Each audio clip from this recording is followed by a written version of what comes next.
Today we're going to be talking about spiritual growth in a general way, as a prelude to some of the later episodes where I get into specific topics. Let me start by asking a simple question. Do you want to grow? I wish I were big. Let me rephrase that. Do you want peace in the middle of crises? Do you want patience when you're forced to wait?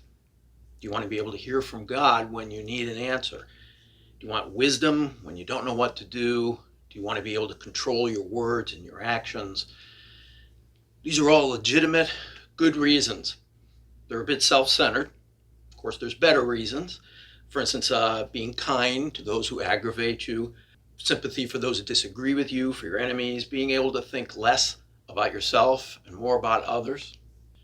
Then there's the kind of spiritual maturity that marks those who are really being used by God in the world, being a blessing to those people who don't deserve it, being Christ to a fallen world, being a tool in God's hands to help redeem what's fallen.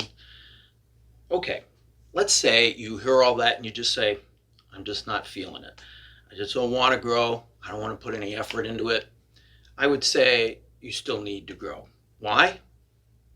Do you sometimes lash out at those people that are around you when they're in the middle of a crisis or when you're stressed?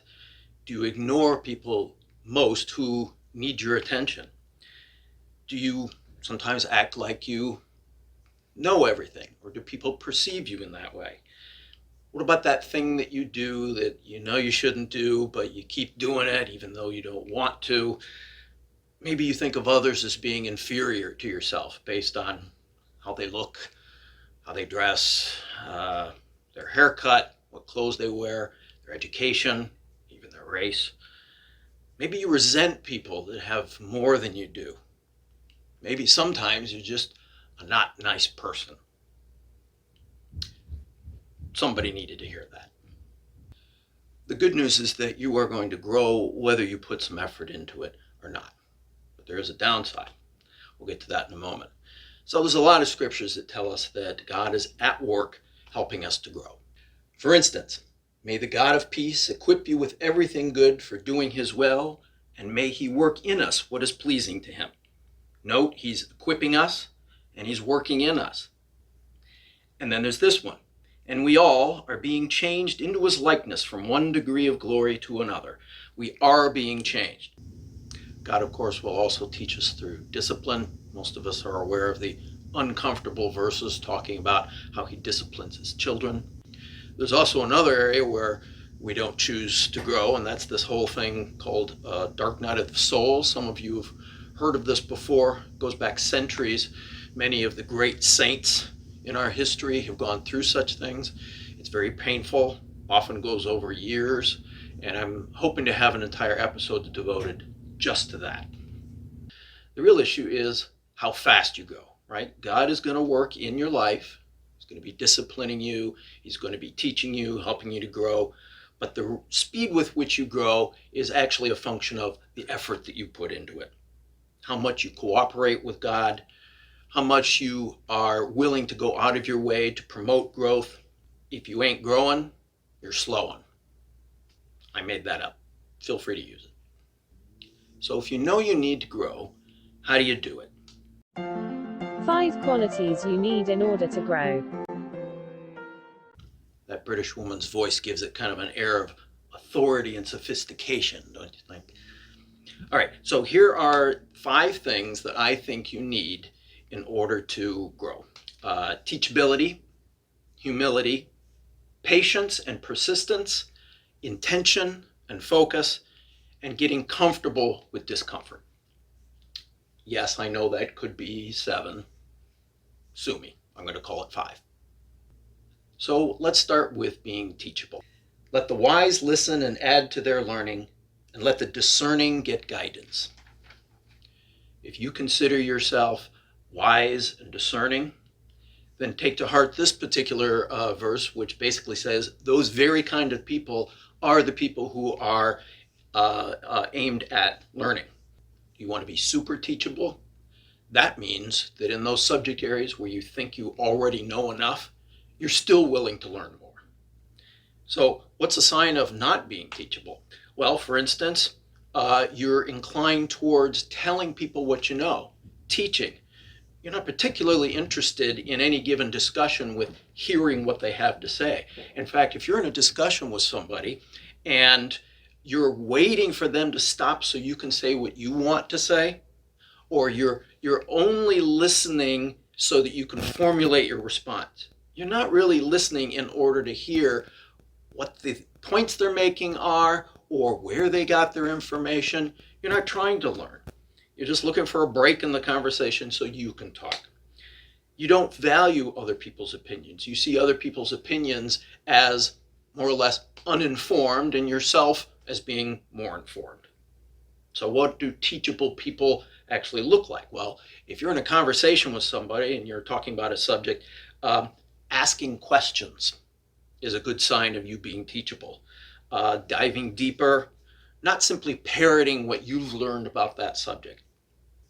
Right? The second quality is humility. I would summarize it this way. We don't know 1/1,000,000th of 1% about anything. We're not as smart as we think we are.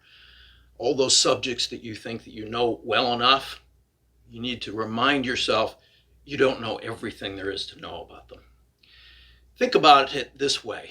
If pride was the thing that got Adam and Eve in trouble, then humility is the antidote. Humility is what makes us recognize that we have a need for God. Say it with me. I might be wrong. So what does humility look like? Well, for instance, being correctable without having resentment or backlash towards somebody. Maintaining respect in the middle of a discussion with somebody, having gentleness and kindness, fruits of the Spirit. In humility, consider others better than yourselves. Reminding yourself that you have a ways to go when it comes to understanding truth with a capital T. Patience and persistence. Really, that just means keeping your eyes on the long term and not on the gains that you're making right away. You have to recognize that you're going to make small gains and that you may not actually recognize or be able to see those gains in your life. Baby steps? Let me illustrate this idea of patience and persistence with a little thought experiment. Let's say a mystery man comes to you and your neighbor and says, I have a proposition for you. I'm going to give you a free pool. I'm going to build the whole thing. I'll pay for the labor. You get the lining, structural supports, all the pipes. You get a pump, you get the heater, you get all the chemicals. Everything is free. There's only one condition. You have to dig the hole yourself, and you have to do it with this shovel. Now, your neighbor says, oh, come on, that's ridiculous. I'm not going to do that. It'll take forever. You likewise say, I'll just hire somebody with a backhoe. The mystery man says, nope, the condition is you have to use this in order to get your free pool.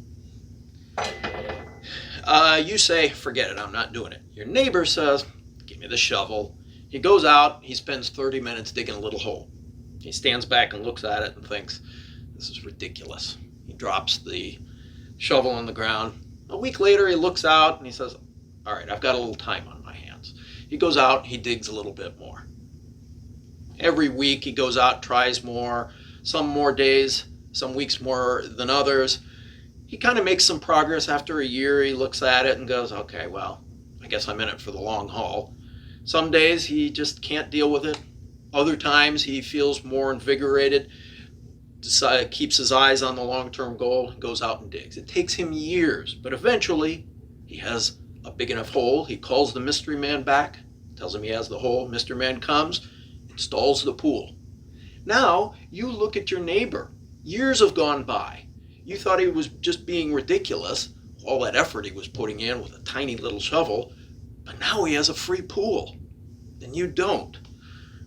So I think it should be obvious here. It's those little gains where during the growth process, it doesn't seem like you're really getting anywhere.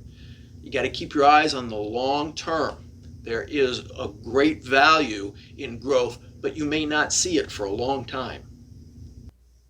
Intention and focus. This is all about what you pay attention to. Where do you put your extra time and your energy? Some of you are thinking, I don't have any extra time. I don't have any extra energy. Everybody does. It's all a question of what you're paying attention to, how you spend your time, but that'll be for another episode. You're not going to get a lot of growth if you're not intentional about it. The devil knows that all he needs to do is to distract you. That's how he limits your growth. It doesn't really matter what he's distracting you with. It doesn't necessarily take something that's evil. It could just be something that's not helpful. So you need to intentionally direct your attention to things that are going to help you grow. The last quality is choosing discomfort. In my mind, this is the single most important thing in growth. Growth is uncomfortable. It means it's going to tax your time, tax your energy, maybe tax your income. I just meant like it's going to cost you something, whatever. It's going to be inconvenient. Now, not all the time, not in ways that are out of control. You're in control of the process, but it does mean that you're not always going to have your way. It means, for instance, letting other people have the last word. It means doing things that you don't feel like doing things that feel kind of unnatural, things that just won't happen if you don't intentionally do them. If you want your muscles to grow, you have to stress them. You have to make them work harder than they feel comfortable working. Here's a little quote I found from Eleanor Roosevelt. Do one thing every day that scares you. I actually had no idea if she was Christian, but I like the sentiment there. It's really about growth, right? If you're doing things that scare you, you're doing things that are sort of at the edge of what you feel you have an ability to do. I understand this is a lot to digest. And the fact of the matter is, you can't really just implement these kind of qualities in your life. You can't just snap your fingers and decide, well, now I'm going to be humble, right? Now I'm going to be focused. Now I'm going to be intentional. They really only work if it's in the context of a specific topic. So, in the context of future episodes that I'm going to make, it will be helpful to keep these qualities in mind. I'm going to try to remind you of these qualities in the context of those other episodes. Thank you for watching. Don't forget to subscribe.